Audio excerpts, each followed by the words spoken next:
Hi friends, ఎలీజే cinema ఎలా ఉందో ఇప్పుడు చూద్దాం. ఈ హాలీవుడ్ సినిమా ఎలా ఉందో ఇప్పుడు చూద్దాం. ఈ సినిమా ఇంగ్లీష్లో లభిస్తుంది. నెట్ఫ్లిక్స్లో రిలీజ్ అయింది ఈ సినిమా.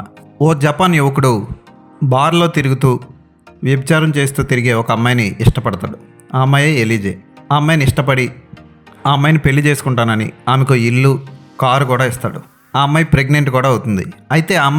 అయితే ఎలీజే తన భర్త మరో అమ్మాయిని తగులుకున్నాడని అతని మీద నిఘా పెడుతుంది. ఆ నిఘాలో తెలిసింది ఏంటి, ఆ తర్వాత ఎలీజే ఏం చేసింది, ఇవన్నీ తెలుసుకోవాలంటే సినిమా చూడాలి. ఈ సినిమా కథ మొత్తం ఓ మర్డర్ చుట్టూ తిరుగుతూ ఉంటుంది. ఆ మర్డర్ని నిరూపించడం కోసం పోలీసులు ఏం చేశారు, ఎలీజే గతం ఏంటి, ఎలీజే భర్త గతం ఏంటి, ఇవన్నీ తెలుసుకోవాలంటే సినిమా చూడాలి.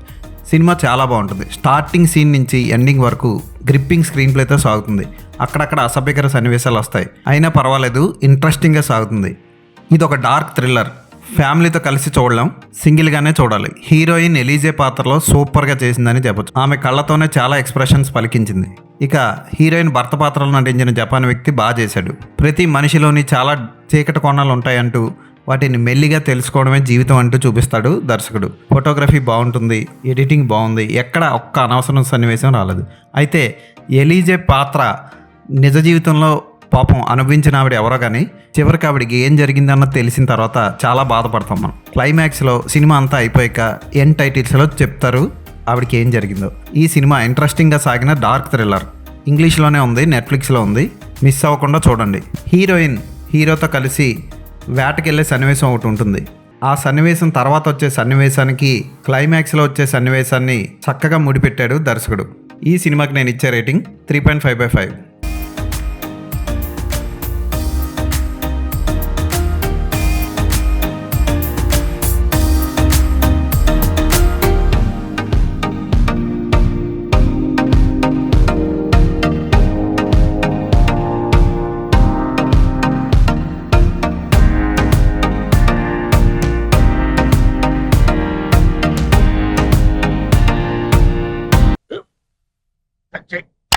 మన స్కూల్ బెంచ్ లాగా ఎంత గట్టిగా ఉందోరా. కొట్రా, కొట్టు, పర్లేదు, కొట్టు. అబ్బా చేయి నొప్పి పెట్టేసింది బాబాయ్. ఆ, నీకు నొప్పి ఏంటి ఆ, నువ్వు కొడతావా? కమా బిట్ మీ యార్. వద్దు బాబాయ్. వాడిని నేను కొట్టడం లేదమ్మా, వాడినే నన్ను కొట్టమంటున్నాను. ఆ, నువ్వేం కంగారు పడక్కర్లేదు. అడుగుతావేంటి?